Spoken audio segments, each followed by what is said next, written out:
Okay. What about? Yeah. Okay, so we might just do a little bit of a swap now. So we're just going to have, instead of having Vaughan right now, so we can just have a little bit of time to sort out those technical challenges. Hopefully we'll be able to get him on the platform and hear him. We're now going to head into the session. After that, we're going to swap them around. Lindsay Wesner is going to come and speak to us about breaking down the silos. And I think this is so important, especially after this morning's panel discussion that Amina led and hosted, where we touched a little bit on this. And so I'm really excited that Lindsay's here in studio with us. If you haven't recognized it, you might, when she starts speaking, that she's actually the voice of Molly Metronome. But yeah, so we're excited that she's going to be here and she's going to be telling us about breaking down the silos.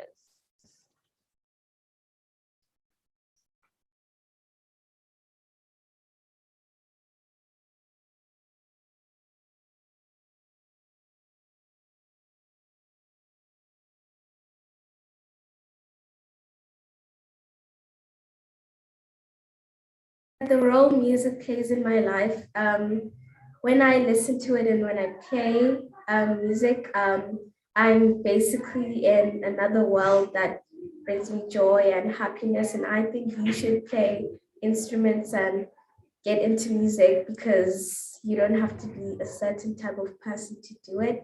And you can also have fun while doing it.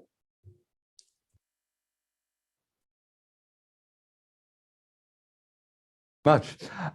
Thank you for that wonderful shout out as well.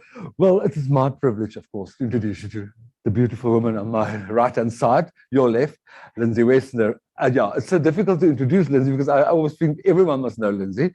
Well, Lindsay is the Edumagineer and the experienced architect for PurpleZA, and her role as the director of Teach, Learn and Innovative at PurpleZA. I think she works with educators, with learners, with lecturers, with school leaders across South Africa. But there's also a lot of accolades that's coming along with Lindsay, and that is that in 2016, she became the EduWeek Teacher of Tomorrow Award, or she received that award, and twice also the recipient of the South African Eye Teacher Award. Lindsay, breaking down the silos. I mean, just in one conversation a while back, I started talking to Lindsay about project-based learning, and I could see this the frown, and she instantly changed my understanding, and she changed it to as cross-curricular education. Thank you very much, Lindsay. We welcome you on the platform. Hello, everyone. It is wonderful to be here. I'm really happy that we are able to pivot. And I think that's one thing that all of us teachers learn to do in the past few years is to pivot. And I think that actually this flexible mindset that we've had to display now, dealing with technical difficulties, those are the things that we deal with in our classes, right? Those are the unforeseen things that come up, and we're improvising in our lessons, in our lesson space all the time. So thank you so much for having me. It is wonderful to be here. As Henny said, I know many of you, and I do recognize many names in the chat. But for those of you who don't know me, my name is Lindsay Wesner, and I call myself an Edumagineer, which is a made-up title. You can have a look for yourself and see what words you can see in there. Maybe you want to let me know in the chat what words you think the Edumagineer is made up of. I'm watching the chat here, so I'd love you to engage and let me know what it is that you think makes up that word. Good. Engineer, thank you, Tyler. Well done. You're on the money there. Education, definitely. There is some management, indeed. Tracy, you're right. Inspired definitely by Disney's Imagineers. There is absolutely magic in there, and that is definitely something that I try and bring to what I do. There may or may not be gin. It depends who's asking. I cannot confirm or deny.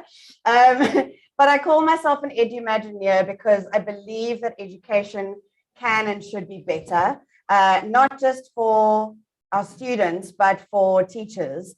But I'm not just a dreamer and a believer and an imaginer, because I think that it's really important that although we need inspiration to continue, we need to be able to dream. Just like Rudyard Kipling says, if you can dream and not make dreams your master, but we also need to be able to think and not make thoughts our aim. So I call myself an Edumagineer because, like I said, I believe that education can and should be better. But it's not just about dreaming and believing. It's also about empowering and inspiring and equipping teachers to design education differently. And I think it's just such a privilege for me to share this space with you this morning, because the kinds of teachers that will attend a conference on a Saturday morning are the kinds of teachers that the future of this country really relies on. And it is honestly just for me such an incredible privilege to share this space with you. So I'm not sure how many of you this morning, when you woke up, the first thing that kind of went through your mind was, right, what do I need to do today? But I think that's kind of one of our default settings, right? When we wake up in the morning, we think, right, what do I need to do? And then we think, okay, how am I going to get this done? So, on a normal school day, right, today I need to do this, I need to print this test. How am I going to get this done? Well, I need to go talk to this person in this free lesson, and then I need to do this, and then I need to do that, right? And very, very seldom, absolutely, Dion, I'm with you, 100%, definitely coffee. That is the first what that comes to my mind, for sure. But I think then sometimes we get the opportunity, perhaps when we spend time in reflection in conferences like we have this weekend, or maybe in the holidays, we kind of get to think about the why, right? Why is it that we do what we do? And I'm very much inspired by the work of a gentleman by the name of Simon Sinek. I mentioned his book, The Infinite Game, in the chat earlier, but he also has this TED talk inspired by the idea of the golden circle, right? And Simon Sinek says that instead of starting with the what, that we should start with why, right? We should start anything we do with what is our purpose? Why are we doing this? What do I actually believe? And then we want to think about, okay, now that I'm connected to my purpose and I'm in alignment with who I am and what I'm supposed to be doing, how does that affect the actions that I take? How does that affect the choices that I make, right? How does that impact my doing? And then that is what results in the what, right? That is what is the outworking of our why. So I'm starting with this because I think that before we even talk about silos and breaking down the silos, the reason that our company is called PurpleZA, and you might notice there's no purple anywhere on these slides, it's a little bit behind me, but that's not mine, is because we are about putting purpose and people at the heart of teacher education. And I think that I really wanted to start off our session and our time together, really connecting to the why we do what we do, right? So as Belinda mentioned, I've been behind the scenes. We've made the Molly Metronome Challenge because we believe that learning should be fun, that it should be engaging, that it should be relevant, that it should be social, and that it should empower teachers like you with the skills that we need. And that's the thinking behind the Molly Metronome Challenge. And you can find out more about Purple and what we do. We share freebies for teachers every Friday. So if you don't already follow us, definitely have a look at PurpleZA Edu on every single platform you can imagine. And the challenges, Heidi, great question. You can find if you go to the exhibitors booth. In the challenges, you will see the Molly Metronome Challenge, and you can click on the link there, and that will take you straight to those challenges to explore and learn with. But I wanted to think this morning about starting with why. So I wonder if you could take a minute or two to reflect. You can, if you have some Post-it notes, some little sticky notes handy, or you're taking some notes, right? Think about writing down, and even if this is something that evolves over time, right? What is your why? Why do you do what you do? Why do you teach? Why do you teach the subjects that you teach, the children that you teach? Why are you at that particular school? What is it that makes your soul come alive? Because I think I completely agree with you, Lizeka, where you're saying often we feel stuck, right? We feel stuck in what am I going to do and how are we going to do it? And I promise you we're going to get there. We're going to get very, very practical very soon. But I think it's really important that we start with why it is that we do what we do, right? So, Rena, making a difference. I encourage you to be specific about what difference it is that you want to make. What is the difference that only you can make in this world even, right? If you are needed, Helga, why is it that you're needed? What is it that people need of you? What is the thing that you bring to the world, right? If you're talking about thinking out of the box, what value does you thinking out of the box bring, Anita? So I encourage you to pop there, have a moment of reflection and think, why is it that I do what I do? Right? What is my purpose? And note that your why might be similar to other people's, but it's never going to be exactly the same as somebody else's why. Right? Your why is actually unique to you. So I love what you're saying, Anastasia. Your why is sharing what you know and getting that aha moment. Right? Because we know that those aha moments are what sparks the learning, right? Those aha moments are what actually bring about change there. Fabulous. So do yourself a favor, think about that. If you've got a little space in your office where you can put up your why and you can make it visual, then please go ahead and do that. Because I think often if I reflect on my own journey as a teacher, and I won't bore you with the details because Henny already read half my CV to you, but I was a teacher, and when I was a teacher, I was very much this kind of teacher, right? This, by the way, is what you get when you Google the word teacher. Today in 2022, I don't know if any of you feel like you were that kind of teacher, but I definitely was that kind of teacher. I stood at the front of the classroom, and as I'm sure you can imagine, talk, kept my learners entertained with my bad jokes and my banter, and I really actually liked being the center of attention. Right, I'm not gonna lie. I mean, this situation right now, it's kind of nice. I do enjoy it.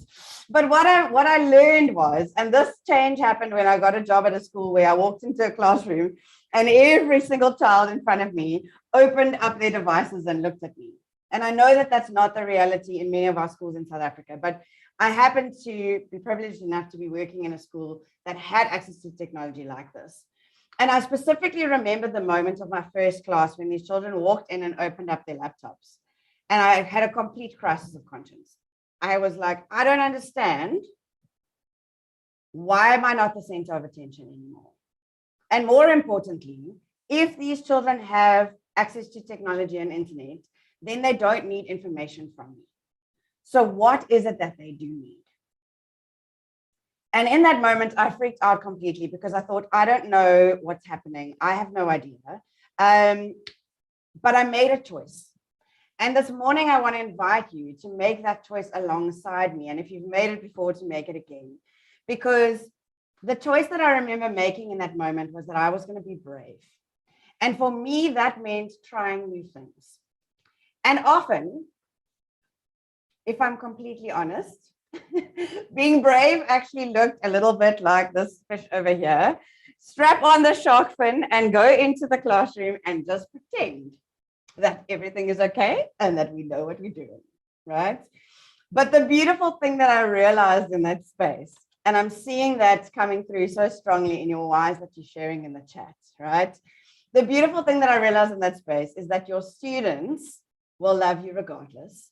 And when we model that kind of vulnerability for our students, and when we are brave enough to move beyond what we know and try new things, that this not Venn diagram is completely true, right? We cannot discover the magic out of our comfort zone. And I know that many of you know this, but as we leap into this idea of breaking down the silos, I want to remind you of that this morning.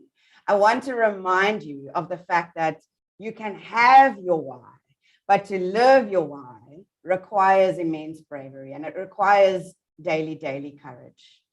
So for this reason, when I realized that actually I had to try new things and I had to completely rethink the way that I understood teaching and the way that I understood designing learning and all of those things, I kind of coined a little bit of a term because I started to feel like, and for me, it was the introduction of technology into my learning space, but it can be anything, right? But I started to learn that actually my job title, right? Lots of you, I'm sure, would call yourself a teacher or an educator or a lecturer. These are terms that we use, right?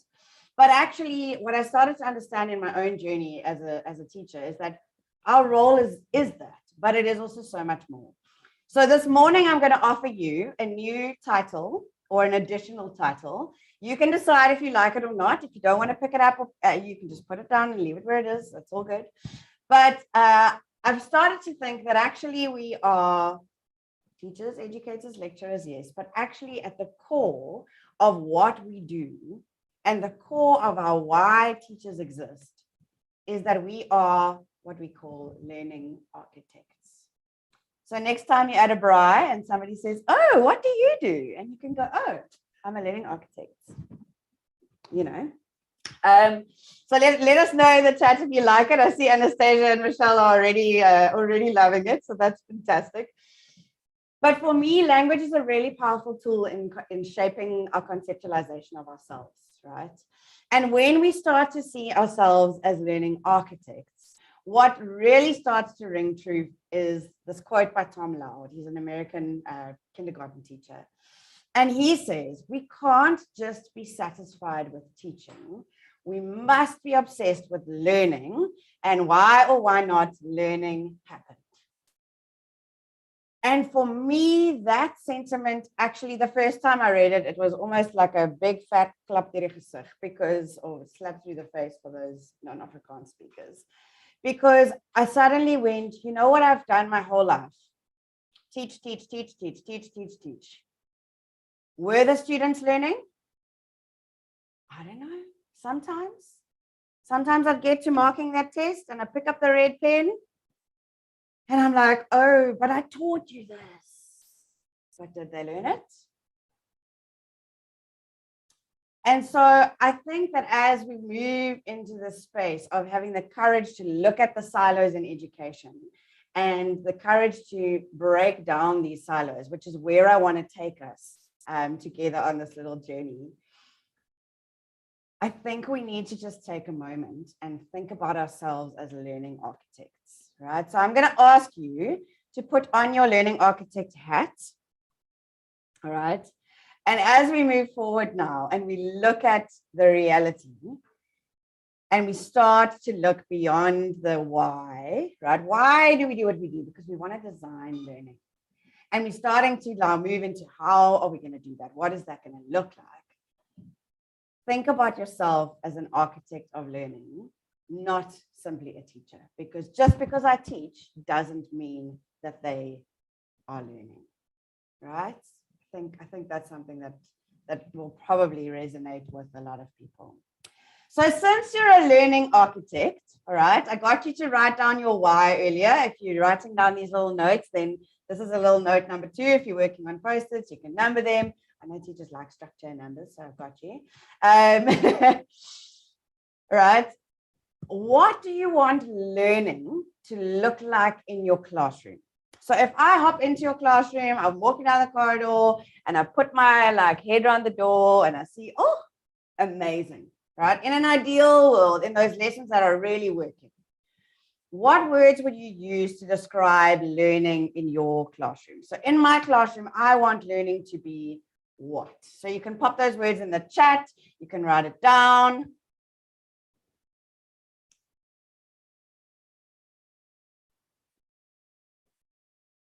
Interactive, fun, engaging, lovely, collaborative learning, a journey, inclusive, lovely, fun, right? We want learning to be fun. We want those aha moments, okay? We want them to say, yes, I can. We want them to have ownership of their learning, right? We want it to be inspiring. We want it to matter. Educational noise. I love that. Exactly. Silent classrooms don't necessarily mean learning is happening, right? That's a very, very important thing to remember. Okay, so now we've got a picture of the kind of learning that we want to create, right? We want it to be memorable. That is a great one, right? We want the learning to last, effective. We don't just want it to be this, kind of fun and inspiring thing all the time. We do want it to be real. Okay. So newsflash, the real world. Before we get carried away with all of this great dreaming and all of these lovely things, right? In the real world, where in the real world do you get a new job, a new office space, new colleagues, a new boss, and a new work environment every 40 to 50 minutes?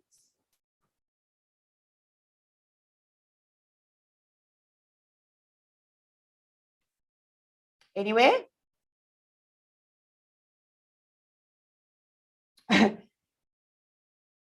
Nowhere, right? But in class, what do our timetables look like? Variations of this. Okay. Now I've got a new boss. Now I'm busy with a new project. Now there's new rules. There's new vibe. I'm sitting with different people. We're working in a different space.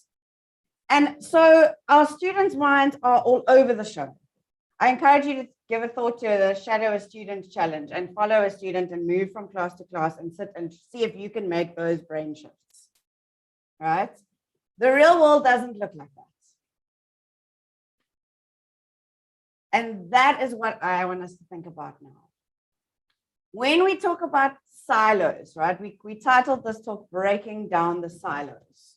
What are some of the silos that we have in education? And Maripola and Joan actually mentioned some of them this morning. What are the silos that we mention that we see in education? Where are there individual structures that are separated?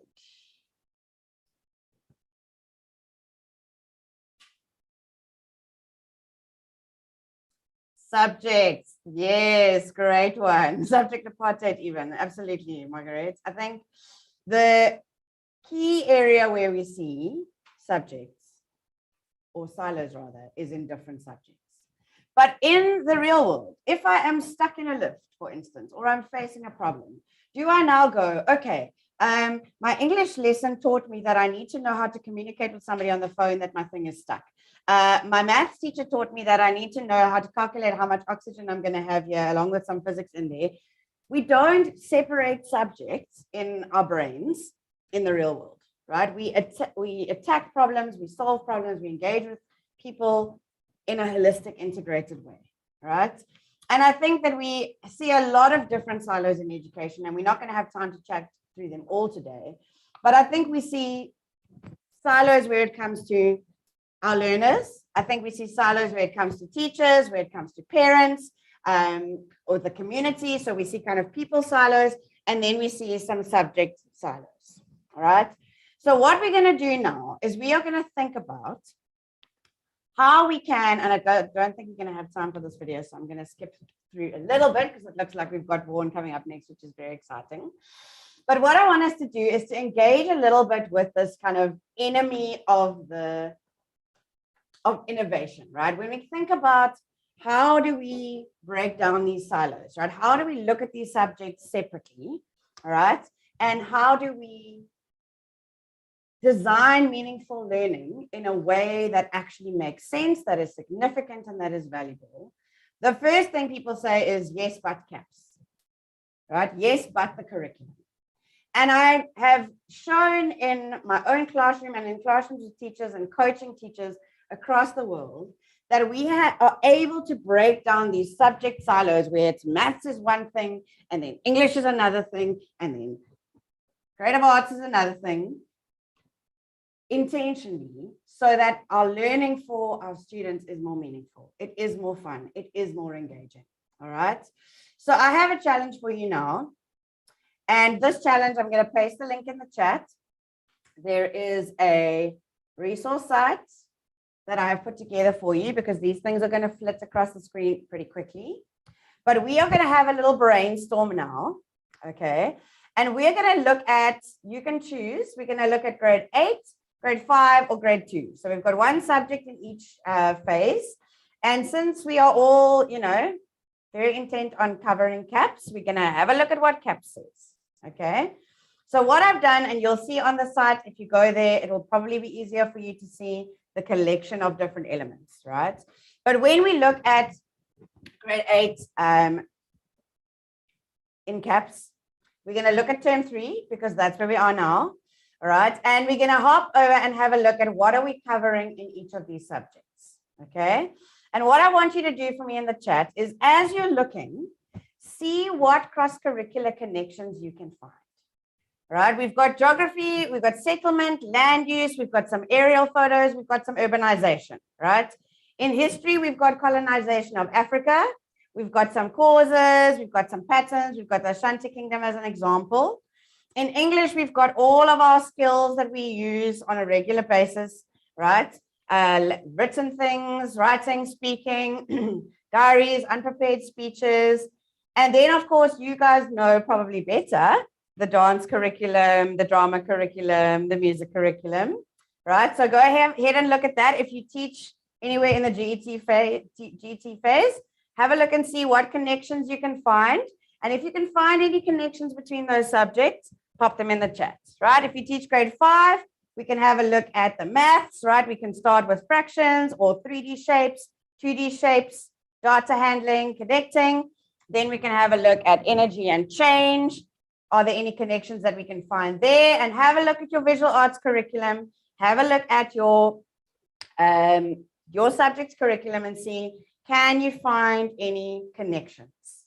All right, and if you teach foundation phase, while you are having a look there, we're looking at data handling, or we're looking at patterns, 2D shapes, 3D shapes. Let's look at the creative arts curriculum and actually just take a minute to connect why you do what you do with what it is that we're dealing with in terms of the variables, right? Like, how can we be deliberate about connecting these things?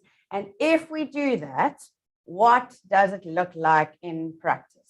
So if any ideas come to you, pop them in the chat so we can have a look at those. I'm going to pop us over to it. Right, stunning. So grade 2 mathematics, creating patterns, and grade 2 creative arts, sounds and rhythms. That's a pattern. Brilliant, brilliant, brilliant. Energy transformation. I'd love to hear, Tufa, how you would like to link that with some other subjects. How does that link to creative arts? Please pop those ideas in the chat. And as you go and research and have a look there, we're going to keep this conversation going. We're going to connect in the community spaces. If you teach a particular grade, start a little topic, say, hey, grade 5 teachers, I've got this idea. Let's connect and let's collaborate on that. And if you want to be inspired by some examples of South African teachers, we have some coming up after Vaughan has chatted to us, who are doing amazing things. But have a look at our collection of South African teacher stories. They are linked on the webpage there, because I really, really do think that we can actually defeat these enemies of innovation, right? We blame time, we blame the curriculum, we blame fear, but we need to be curious about the puzzles that we have around ourselves. And if we are intentional about creating communities of practice, we can think about, what can I do on Monday to break down one of these silos, to start bridging those gaps, and what can I do someday? So then we have a golden circle of the why, the how, and the what, driven by those who are curious about what the future will look like. Well, I can just say one thing, and that is vibrancy and energy is next to me.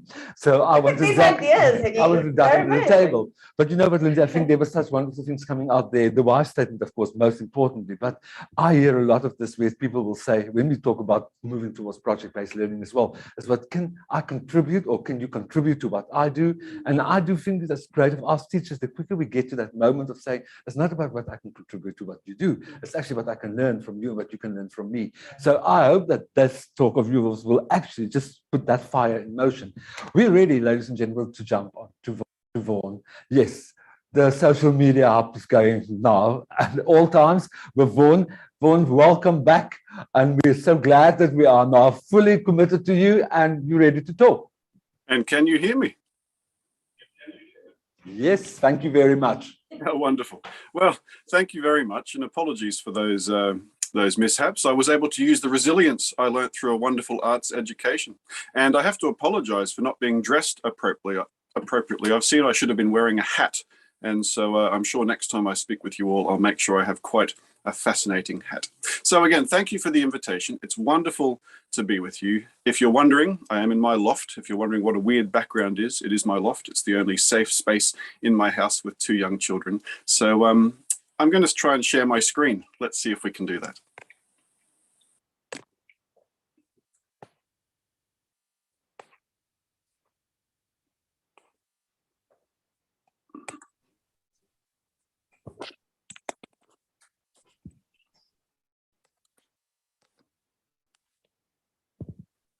Actually, I might just ask the people there to share my screen. Would you mind doing the presentation, please?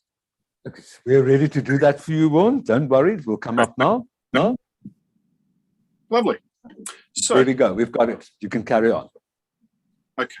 So I have been asked to speak with you simply because people came to know of me through social media. Now, I started a Twitter account simply just to read the news here and there and to keep up with daily events. But then a few years ago, as you might notice, my name is quite strange. And yes, it is my real name. And I found it hard to connect with some people when I moved to Scotland because I didn't think they thought I was a real person. So I started to share a lot of my thoughts on Twitter and Facebook. Next slide, please. And people started to enjoy what I had to say, and it was quite humbling. And I shared more and more of my thoughts, and it became more and more popular, and people really connected with what I had to say. And so here I am with you today. And so I'm now going to share with you the philosophical underpinnings for everything that I share on my social media. I use mainly Twitter, but it became so popular that I then started to use Facebook. So before I start, next slide, please. I'd just like to give a caveat that whilst my background is music, and I will refer to music education a lot, and I'll talk about the music department and whatnot, I really am referring to all of us. I think the arts are an all-encompassing term. So please think of music as a all-encompassing term for everything, for art, for drama, for film, for design. It's an all-encompassing term. So if I'm just saying music, music, music, I am really speaking about all of us. Next slide, please.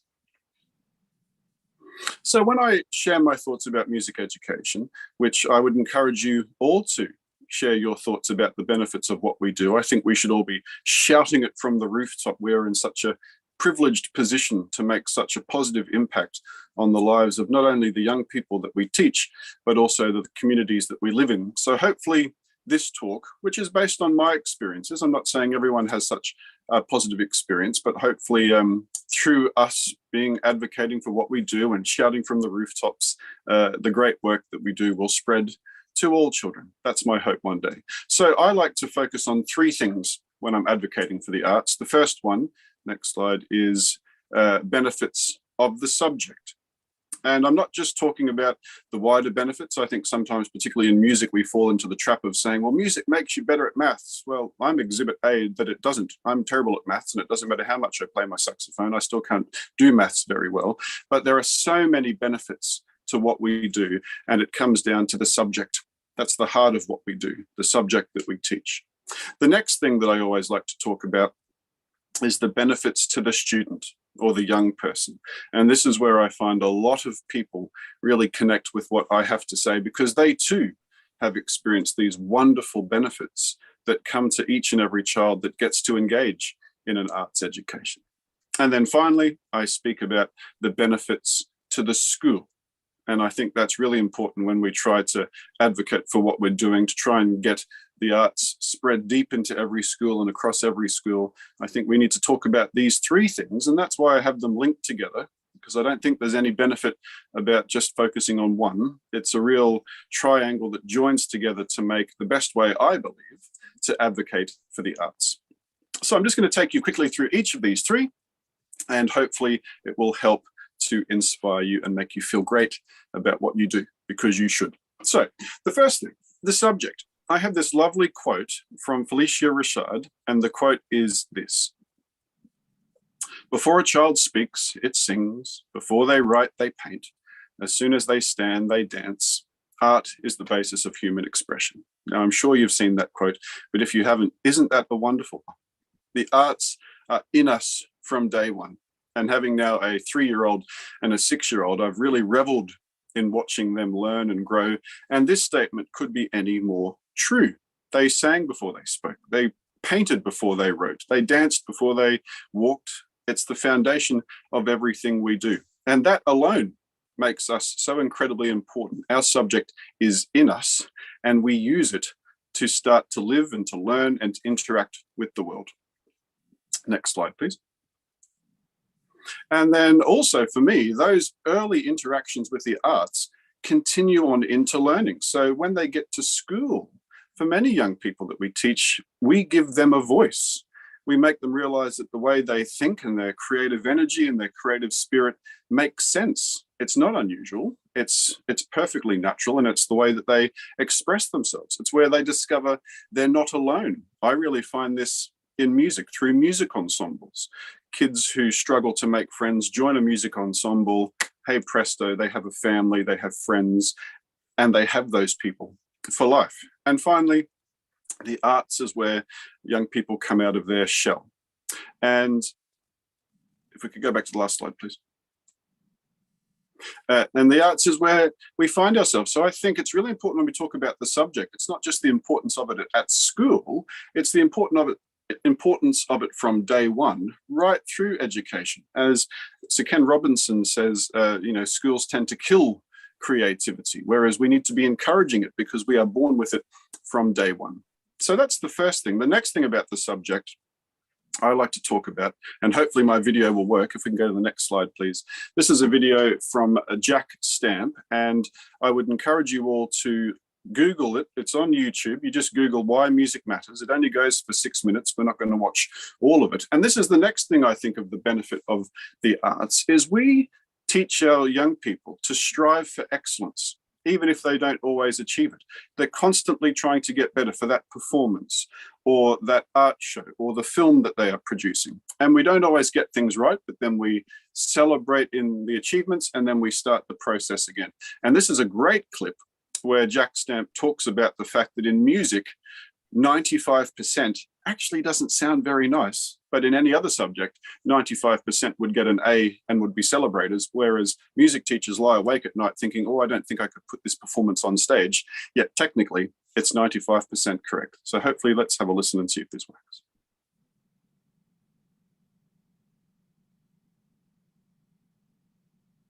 Nope, not going to work. Try one more time. That's okay. So what he... Sorry? Suggest that we must do it. I think we could post the link to the video. It's a very important video. I know it was also shared a few weeks ago on social media. So we will make sure we post that link immediately in the chat. Okay, but essentially what he does is he has a young band in front of him and they play a piece of music correctly and it sounds beautiful. And then they modify it kind of in a structured way. They make sure that certain people make enough mistakes, but no more than any one person would normally make in a performance at the end of a process of learning. And so they play it at 95% correct and it sounds absolutely horrible, but it's 95%. So music tells us that making mistakes is okay, but at the same time, 95% doesn't sound very good. So that's the other thing I find about the arts is we teach them to really strive for perfection whilst enjoying the process along the way. So in terms of the subjects, I feel that the arts are not only the foundation of all learning, they're the foundation of a lifelong love of learning. And I think that's really important for what we do. I'm not interested in just educating my kids on music today. I want them to continue to have a relationship with music until the day their time on this earth comes to an end. And I think the arts is a great way to do that because we really connect with their inner being, their inner passions, and we help them to really excel. So now we'll move on to the student. The next slide, please.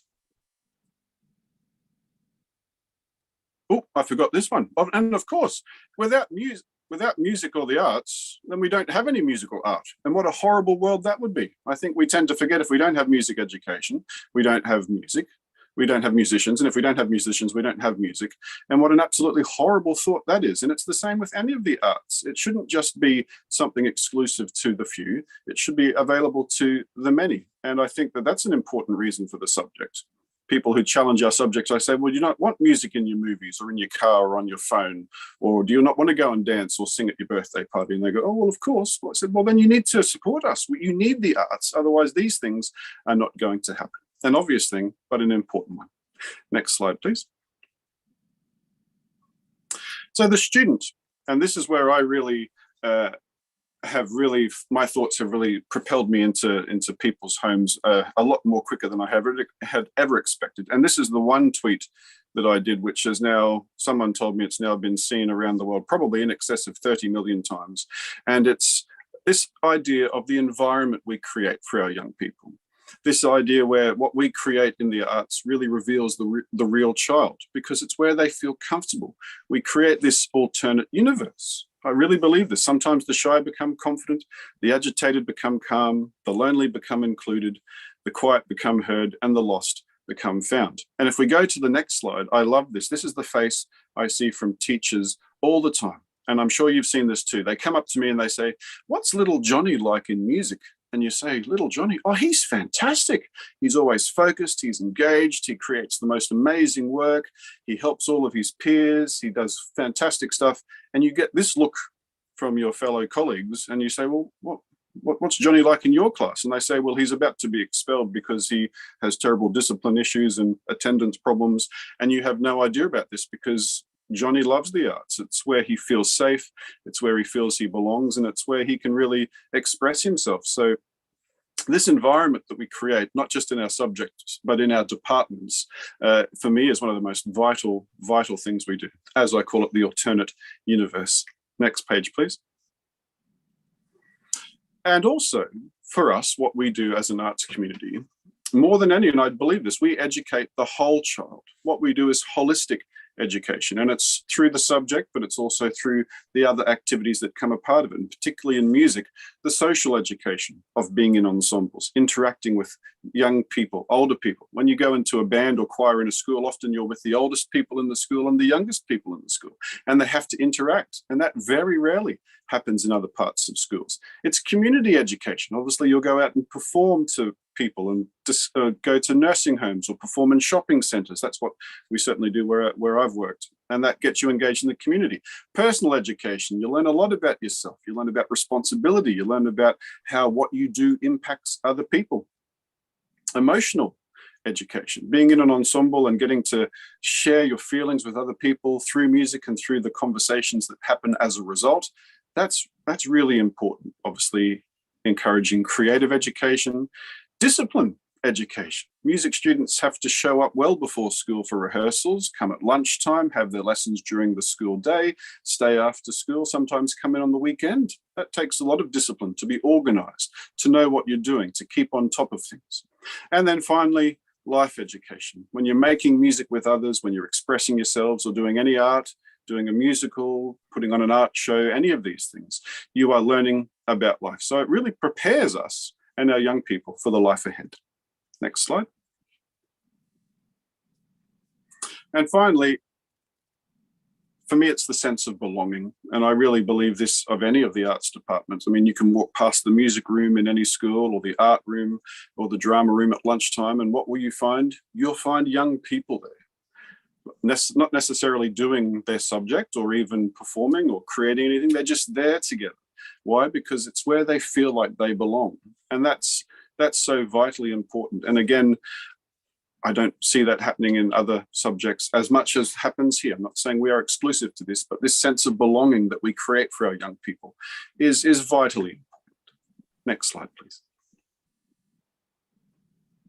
Now, I was going to show a video. This is Roger Emerson. He's a choral arranger from America, and he's just talking about the sense of fun that we also give to our young people. You know, life is so challenging for all of us at the moment, but particularly the young people that we teach, especially through social media. It's a really tough world. And so we give them a chance to escape from that, to have fun, to connect, to enjoy great music and great art and great movies and great drama, and just connect with the historical beauty that we as a human race have created. And that's really important for us just to remember to have fun. And I think we do that. Next slide, please. And now finally, the school. Now, if you've got a wonderful music, if you've got a wonderful department with lots of art subjects going on, and you've got lots of ensembles and clubs and whatnot, amazing things are going to happen in your school. And I've seen that in many schools where the more arts that they have, the more amazing things happen. And then I've worked in other schools where the arts aren't so supported. And there's just that something missing, because it impacts the whole community. It doesn't just impact the students, it impacts the staff, it impacts the parents, it impacts the wider school community. So the more that we put into a school, the more amazing things come out. Next slide, please.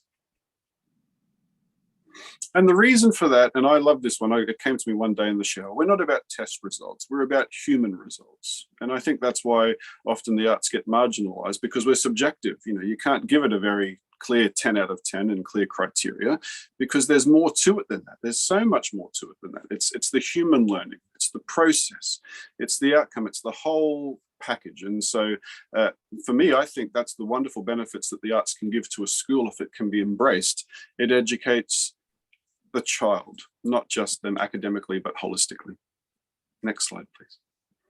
And then I was going to have another video here of the American wind band composer Brian Balmagers talking about all the wonderful skills that kids learn through the arts that can be transferred into the workforce. So the things I talked about are being able to collaborate, being able to communicate, being able to work with older and younger people, being able to share ideas, being able to take risks, and being able to learn from failure and continue on. And as he says, who wouldn't want those skills in their young people? And I know that a few years ago, I read an article that said Google is more interested in hiring people with creative skills than anything else, because it's those problem solvings, the resilience, all of those skills that we teach them through our subjects is what we need in the world right now. So very beneficial to schools. Next slide, please.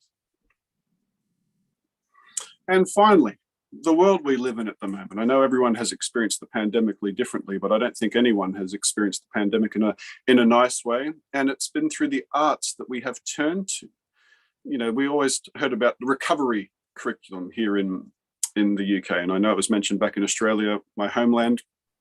And I said, just put them in the arts. You know, kids are listening and making music, they're dancing, they're drawing, they're painting, they're creating stories, they're taking photos. It's because what makes them happy, it's what helps them to cope, to create, to escape. We just need the arts more than ever right now. And I really, really do believe that, because of everything I've just talked about. It's so vitally important. Next slide, please. And as I said before, I think every school needs a thriving arts department, because the pupils need it, the whole community needs it. When you see a school working with a wonderfully integrated arts department, it's just a happier place, it's a more connected place, because these things individually do that. And then when combined with each other, all the other art subjects, when you've got the fine machine working, it's something fantastic. So I really honestly believe every school needs that. And I know I'm not going to be able to make it happen in my lifetime, but I believe the more we shout about it, the more people listen, the better difference we can make. Next slide, please. So that's a very quick overview of how I approach being an advocate for the arts. I never went about becoming such, well, in some circles, well known. Obviously, I'm not famous by any means, but this is when I sat down, I thought, well, why are people connecting with this? How can I really put this into words to ensure that other people can follow on the road that I'm doing to try and bring our work into the mainstream attention? And it was these three things: the subject, the student, and the school. And this is a tweet which I love that just came to me. You know, we're there for the kid that doesn't necessarily fit in anywhere else. We're also there for the kid who wants to express themselves in different ways. We're there for the kid who has wonderful talents, but doesn't always get to show them in different ways. You know, music is for every child. The arts are for every child. And if we don't get a chance for them all to engage in them, then we really are missing a trick. There's so much amazing stuff, amazing learning, amazing work, amazing connections that could be made if every child doesn't get access to this. Because as you see on that quote, I'm sure you can all think of many children who fit that description. And if it wasn't for what we did, they may have well fallen through the cracks and not had as a positive education as they were able to because of what we did. So I was going to finish with one more video. It's from Dr. Tim Lautzenheiser, who's a very inspiring speaker in America and a wonderful educator. And he does the quote from Maya Angelou, which I can't remember verbatim, but it's, you know, they won't remember what we said, they won't remember what we did, but they'll remember how we made them feel. And in the arts, it's about what we do. We make them feel good, we make them feel valued, we make them feel connected, and we give them a chance to express themselves. So hopefully that has made you feel good about what you do. Hopefully it's given you some ideas as to how you could maybe shout from the rooftops more. And please do feel free to connect with me on social media if you want to talk. Vaughan, wow, that was absolutely fantastic. I really hope that for all of us participating in this conference, that we feel like we can also be advocates for the arts. I love that Felicia Rashad quote, art is the basis of human experience. And again, we had you mentioning Ken Robinson, we had speakers mentioning his work yesterday. And I loved Matabo Tlali's comment in the chat, music holds us collectively. I just think that was so powerful. Thank you, Matabo, for sharing that. And we're so excited about the things that you've shared and just watching the chat happening. I know you inspired many of us to be advocates for the arts. So we've got a few exciting workshops coming up now that's going to unpack a lot of what Vaughan and Lindsay shared with us. So Capello and Hini, what's happening next? So the first 3 workshops that you can choose from is first one is Synergy in Performing Arts. Then we do Let's TikTok About It. And the last one in my group will be The Great Mad Idea. That's the incorporation of music, art, and drama. Right, it will then go to the next workshop, which is Gamifying the Arts. And then the next workshop after that will be workshop, which is Conquer It, Overcoming the Challenge in Foundation Phase Visual Arts. And lastly, we'll have Let's Explore Indigenous African Dance. Thank you.